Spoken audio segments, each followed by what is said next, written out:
Good morning students, how are you? Fine. चलिए बेटा, हम लोग इंडियन इकोनॉमी का फर्स्ट चैप्टर कर रहे थे और फर्स्ट चैप्टर के आपने पहले 3 टॉपिक कर लिए। आई होप कि वो तीनों टॉपिक आपको बहुत अच्छे समझ आ गए होंगे। अगर फिर भी आपको कोई डाउट है तो आप किसी टाइम डाउट्स ले सकते हैं। चलिए, हमारे पास फोर्थ टॉपिक है industrial sector on the eve of independence. Industrial sector on the eve of independence. Independence के टाइम पर हमारे देश का इंडस्ट्रियल सेक्टर कैसा था? क्या कहते हैं? Systematic de-industrialization in the term that describe the status of industrial sector during the British rule। British government के टाइम पर उन लोगों ने बहुत ही सिस्टमैटिक तरीके से हमारे देश की इंडस्ट्रीज को खत्म कर दिया। यानी सिस्टमैटिक तरीके से क्या किया? डी इंडस्ट्रियलाइजेशन किया। किसने? ब्रिटिश गवर्नमेंट ने बहुत ही सिस्टमैटिक तरीके से हमारे देश से इंडस्ट्रीज को डिक्लाइन कर दिया। ठीक है। Decay of world famous traditional handicraft industry. India जो है वो हैंडीक्राफ्ट सेक्टर में फेमस था। हैंडीक्राफ्ट के अंदर इंडिया की एक बहुत बड़ी रैपो थी, नाम था। सो ब्रिटिश गवर्नमेंट ने हैंडीक्राफ्ट सेक्टर को सबसे पहले अपना टारगेट बनाया और हमारे देश में हैंडीक्राफ्ट इंडस्ट्रीज को खत्म कर दिया।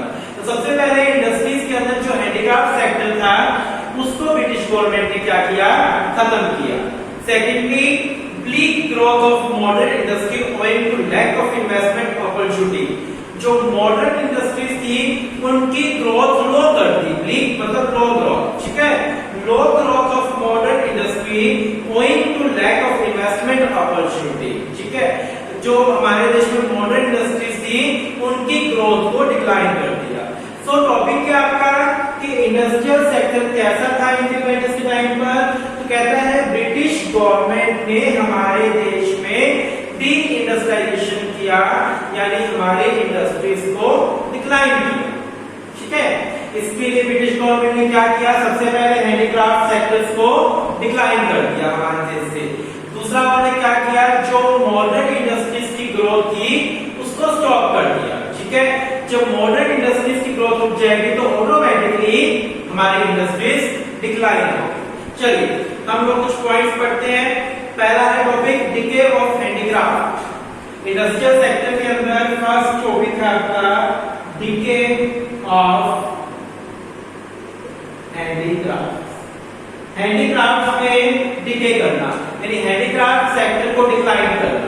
देखिए, prior to the British rule, British rule आने से पहले handicraft in India enjoy the world wide reputation of excellence and quality. British government के आने से पहले हमारा देश जो था वो हैंडीक्राफ्ट सेक्टर के अंदर बहुत रैपो था उसका। But the British Raj contributed to their decay. लेकिन ब्रिटिश गवर्नमेंट ने आते ही हमारे देश से हैंडीक्राफ्ट को डिके कर दिया। ठीक है। किस कारण से डिके हुआ? कुछ पॉइंट्स है, कुछ रीजन है जिन कारण से हमारा हैंडीक्राफ्ट सेक्टर डिके हुआ। पहला रीजन क्या है? Discriminatory tariff policy of state. Discriminatory tariff policy of state. British rule in India coincided with industrial revolution in Britain. The British found India as the best source of raw material as well as best market for their industrial product। उन्होंने एक tariff का मतलब होता है tax से regarding policy. जो tariff का मतलब क्या होता है? टैरिफ का मतलब होता है टैक्स से रिगार्डिंग पॉलिसी। इससे रिगार्डिंग पॉलिसी टैक्स से रिगार्डिंग पॉलिसी। डिस्क्रिमिनेटरी का मतलब भेदभावी। आपके पास बुक है, आप वहां से पॉइंट्स देखिए, साथ साथ रीड करते रहिए। डिस्क्रिमिनेटरी टैरिफ पॉलिसी, भेदभावी टैक्स की पॉलिसी। टैरिफ का मतलब होता है एक्सपोर्ट इंपोर्ट की पॉलिसी। ठीक है। तो जो ब्रिटिश गवर्नमेंट थी उन्होंने क्या किया? हमारे देश को रॉ मटेरियल का तो एक सोर्स मान लिया कि उन्हें हमारे देश से क्या मिल जाएगा? Raw material. और उनके बने प्रोडक्ट यानी ब्रिटेन में बने प्रोडक्ट्स को इंडिया की क्या बना दी, मार्केट। यानी यहां से कच्चा माल ले जाने लगे और वहां से फिनिश गुड लाकर इंडिया में बेचने लगे। तो इसके लिए गवर्नमेंट ने क्या किया, ये पॉइंट हम पहले पढ़ चुके हैं। रॉ मटेरियल के ऊपर से टैक्स क्या कर दिया, हटा दिया। Tariff free export of raw material from India, raw material के ऊपर से टैक्स हटा दिया, जिससे क्या हुआ कि इंडिया का रॉ मटेरियल उन लोगों के लिए सस्ता पड़ने लगा। इंडिया के रॉ मटेरियल पर से ब्रिटिश गवर्नमेंट ने टैक्स को हटा दिया। जब टैक्स हट जाएगा तो हमारा रॉ मटेरियल क्या हो जाएगा, चीप हो जाएगा, सस्ता हो जाएगा। तो उन लोगों ने क्या किया, हमारे रॉ मटेरियल को सस्ता कर दिया, जो उनके लिए सस्ता हो गया। ठीक है, टैक्स हटा दिया तो उनके लिए सस्ता हो गया, वो लोग ज्यादा रॉ मटेरियल की डिमांड करने लगे और जो उनका बना प्रोडक्ट था उसके ऊपर से इंपोर्ट टैक्स हटा दिया, इंपोर्ट टैक्स। अब उनका बना हुआ प्रोडक्ट हमारे लिए क्या हो गया, सस्ता हो गया। तो हम लोग अपने देश के प्रोडक्ट्स की डिमांड ना करके मशीन मेड बने हुए उनके प्रोडक्ट्स की डिमांड ज्यादा करने लगे, क्योंकि हमें वो ज्यादा सस्ता मिलने लगा रेदर देन आवर प्रोडक्ट। ठीक है, तो उन्होंने बड़ी ही एक डिस्क्रिमिनेटरी टैरिफ पॉलिसी बनाई कि जो इंडिया का रॉ मटेरियल है, इंडिया का क्या है, जो रॉ मटेरियल, उसको टैक्स फ्री कर दो उनके लिए, ताकि वो ज्यादा रॉ मटेरियल ले जाए। और जो उनका प्रोडक्ट था, प्रोडक्ट मेड बाय ब्रिटेन, वो चीप कर दिया। उनका बना हुआ प्रोडक्ट उन्होंने क्या कर दिया, सस्ता कर दिया, ताकि उनके प्रोडक्ट की डिमांड हम लोग ज्यादा करें। तो इस तरह की टैरिफ पॉलिसी बनाकर उन्होंने हमारे देश से हैंडीक्राफ्ट सेक्टर को खत्म कर दिया। ठीक है, आया फर्स्ट पॉइंट समझ। Second, disappearance of princely court.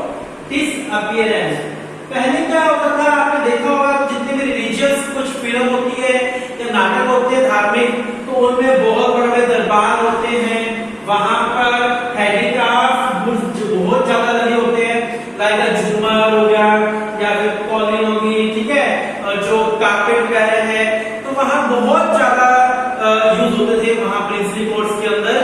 तो ब्रिटिश गवर्नमेंट ने प्रिंसली कोर्ट ही खत्म कर दी। जब प्रिंसली कोर्ट्स खत्म हो जाएगी तो वहां उन चीजों की जरूरत भी नहीं पड़ेगी, हैंडीक्राफ्ट की जरूरत नहीं पड़ेगी। देखिए, prior to the British rule, nawab, raja, prince and emperors ruled different part of the country. They used to patronize the handicraft, because of which the Indian handicraft industry had acquired international reputation. ठीक है, जो राजा महाराजा नवाबों के जो दरबार होते थे, घर होते थे, कोर्ट होती थी, वो हैंडीक्राफ्ट को बहुत ज्यादा वहां यूज करते थे। ब्रिटिश गवर्नमेंट ने इन प्रिंसली कोर्ट्स को खत्म कर दिया। जब ये प्रिंसली कोर्ट खत्म हो जाएगी तो हैंडीक्राफ्ट गुड्स की डिमांड वहां पर डिक्लाइन हो जाएगी। दोनों पॉइंट आए समझ आपको? ठीक है। Third, competition from machine made products.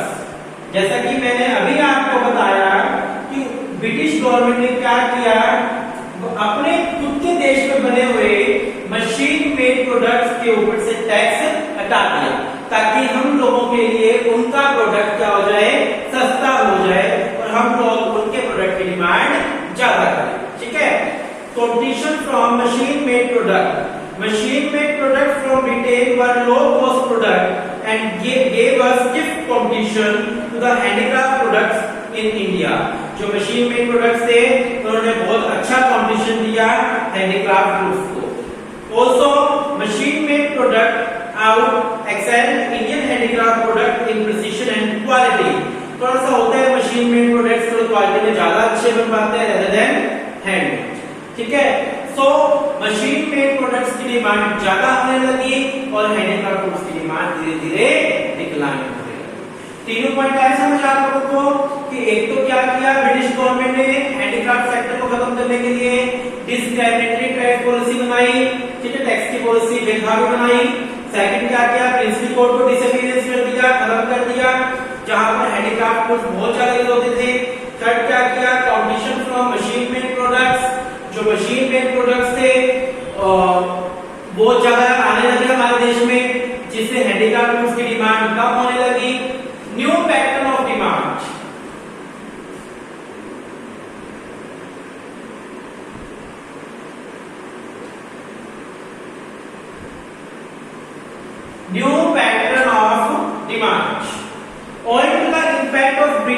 culture, a new class emerged in India which was captured of the Western lifestyle. जो हम लोग हमारे देश के लोग वेस्टर्न लाइफस्टाइल को ज्यादा अडॉप्ट करने लगे. They changed the pattern of demand against the Indian products and in favor of British products. जब हम लोग वेस्टर्न कल्चर को ज्यादा अडॉप्ट करेंगे तो वेस्टर्न गुड्स की डिमांड भी ज्यादा होगी. कहते हैं समय के अकॉर्डिंग धीरे धीरे लोग जो है उनका लाइफस्टाइल चेंज हुआ, उनका डिमांड पैटर्न चेंज हुआ. जब लोग हैं वो वेस्टर्न कल्चर की तरफ ज्यादा फोकस करने लगे और वेस्टर्न गुड्स की डिमांड ज्यादा होने लगी rather than handicraft goods. ठीक है. Introduction of railway in India. Introduction of railway in India. कहते हैं introduction of railway. British government के टाइम पर हमारे देश में क्या आई? रेलवे आई. ठीक है ना. हमारे देश में रेलवे कौन लेकर आया? ब्रिटिश गवर्नमेंट लेकर आई. अच्छा काम किया उन्होंने. With the introduction of railway, size of market for the low cost British product tend to expand, while it started shrinking for the high cost Indian product. जब रेलवे आई तो स्टेट सिटीज की दूरी कम हो गई. ठीक है ना. रेलवे के आने से स्टेट एंड सिटीज की दूरी कम हो गई. अब जो गवर्नमेंट ब्रिटिश गवर्नमेंट के मशीन मेड प्रोडक्ट्स थे वो इजीली हर सिटी तक पहुंच सकते थे. रेल के थ्रू ब्रिटिश गवर्नमेंट के जो प्रोडक्ट थे वो हर सिटी तक इजीली पहुंच सकते थे. जिसका रिजल्ट क्या हुआ कि ब्रिटिश गवर्नमेंट के गुड्स की डिमांड ज्यादा होने लगी और इंडियन गुड्स की डिमांड कम होने लगी. किसके आने से? रेलवे के आने से. Got it? ठीक है. बात आ रही समझ? 5 के 5 पॉइंट आप क्लियर अच्छे से. नेक्स्ट है आपका bleak growth of modern industry. Bleak growth of modern industry. ठीक है. देखिए, under the British government, modern industry was only a bleak growth. It was only in second half of the 19th century that the modern industry showed its emergence. British government के time पर जो modern industries थी उनकी बहुत ही bleak growth, बहुत ही लो growth. ठीक है. बहुत ही क्या थी? Low growth. 3 observations need to be noted in this regard. Some industries were established by the private entrepreneurs. कहते हैं कि ब्रिटिश गवर्नमेंट के टाइम पर कुछ इंडस्ट्रीज जो थी वो किसने एस्टैब्लिश करी थी? कुछ प्राइवेट एंटरप्रेन्योर्स ने. This include iron and steel. Tata iron and steel company was found in 1907. Sugar, cement and paper industry. These were established in the wake of worldwide scarcity of industrial goods because of World War I and II. ठीक है. इन industries ने जो goods की कमी थी उसको पूरा करने की कोशिश करी. जो क्रिएट हो गई थी, जो स्कार्सिटी क्रिएट हो गई थी world war I and II के बाद, उस कमी को पूरा करने के लिए इन इंडस्ट्रीज ने कोशिश करी.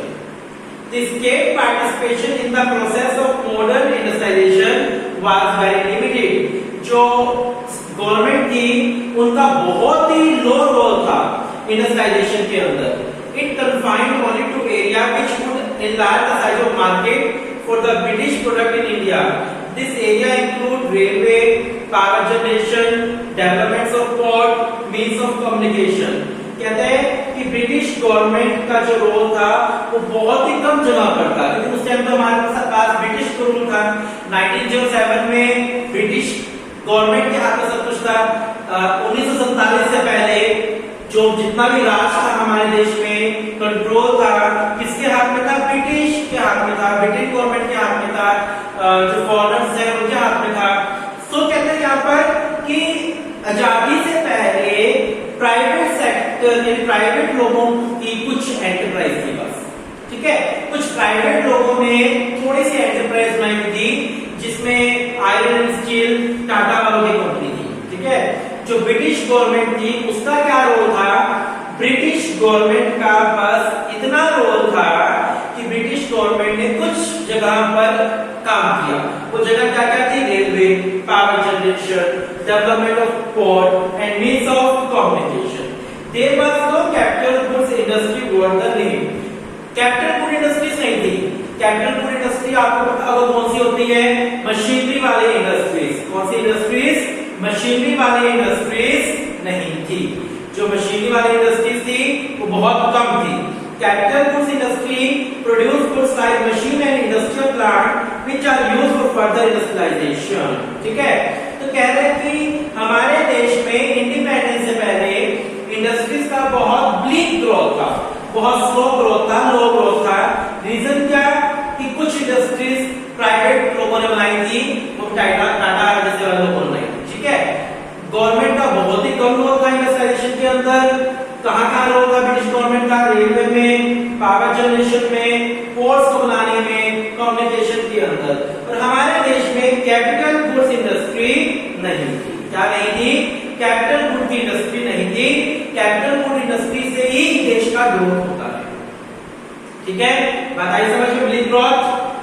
Briefly, industrial sector on the eve of independence revealed four core characteristics. So हम conclusion के तौर पर क्या कह सकते हैं, handicraft industry was systematically destroyed by the British government. British government ने हमारा handicraft खत्म कर दिया। जो ब्रिटिश गवर्नमेंट थी उसने handicraft को क्या कर दिया, डिक्लाइन कर दिया, खत्म कर दिया सिस्टमैटिक तरीके से। Modern industry showed a bleak expansion. जो मॉडर्न इंडस्ट्री थी उनकी बहुत ब्लीक ग्रोथ थी, लो ग्रोथ थी। It was by and large restricted to the expansion of railway. Capital goods industry was almost non existent. जो capital good industry थी वो लगभग ना के बराबर थी। तीन पॉइंट क्लियर है। हैंडीक्राफ्ट सेक्टर को खत्म कर दिया। ठीक है, मॉडर्न इंडस्ट्रीज की लो ग्रोथ थी, स्लो ग्रोथ थी। कैपिटल गुड्स इंडस्ट्री नामात्र थी। While the traditional Indian industry handicraft were decaying, modern industry remained in an infant stage. Handicraft को खत्म कर दिया और modern industry को infant stage पर ही रखा। So ये हमारा इंडस्ट्रियल सेक्टर के बारे में बताया इसने कि इंडिपेंडेंस से पहले और इंडिपेंडेंस के टाइम पर हमारे देश में इंडस्ट्रियल सेक्टर कैसा था। ठीक है बेटा, आज लोग इतना ही करेंगे।